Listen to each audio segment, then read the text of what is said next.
12ই ফেব্রুয়ারি বৃহস্পতিবার দেশে প্রথমবারের মতো একই দিন জাতীয় সংসদ নির্বাচন ও গণভোট সকাল 7:30 থেকে বিকাল 4:30 পর্যন্ত অনুষ্ঠিত হচ্ছে। অনেক ভোটারের জন্য এবারই প্রথম ভোট। একজন ভোটার সংসদ নির্বাচন ও গণভোটে কিভাবে অংশ নেবেন, অর্থাৎ ভোট কেন্দ্রে যে প্রক্রিয়া অনুসরণ করবেন।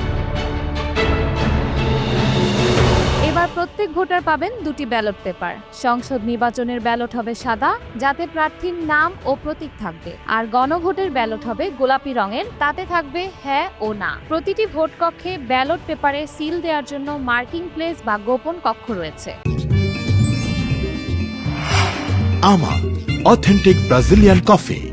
ভোটের আগে আপনার ভোটার নম্বর, ভোট কেন্দ্র ও ক্রমিক নম্বর জেনে নিন। ভোটার নম্বর প্রয়োজনীয় তথ্য জানতে 105 নম্বরে কল করুন। স্মার্ট ইলেকশন ম্যানেজমেন্ট অ্যাপের মাধ্যমেও এসব তথ্য মিলবে। ভোট কেন্দ্রে যাওয়ার সময় ভোটার নম্বর সঙ্গে রাখুন বা ভোটার স্লিপ সংগ্রহ করতে পারেন। ভোটের দিন সকাল 7:30 থেকে বিকাল 4:30টার মধ্যে নির্ধারিত ভোট কেন্দ্রে উপস্থিত হতে হবে। ভোট কেন্দ্রে গিয়ে ভোটারদের লাইনে দাঁড়াতে হবে। আপনার পালা এলে ভোট গ্রহণ কর্মকর্তা ভোটার হিসেবে শনাক্ত করবেন।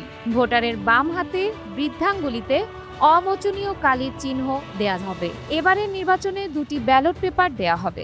সংসদ নির্বাচনের জন্য সাদা ব্যালট পেপার ও গণভোটের জন্য গোলাপি ব্যালট পেপার থাকবে।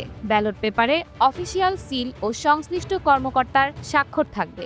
এরপর গোপন কক্ষে গিয়ে ভোট দিতে হবে। পছন্দের প্রার্থীর প্রতীকের ঘরে নির্ধারিত সিল দিতে হবে। সিল দেওয়ার পর সিলের কালি যাতে অন্য প্রতীকের ঘরে না লাগে সেভাবে ভাঁজ করতে হবে। এজন্য সিল দেওয়া প্রতীকের মাঝামাঝি ভাঁজ দিয়ে ব্যালট বক্সে দুটি ব্যালট ফেলতে হবে।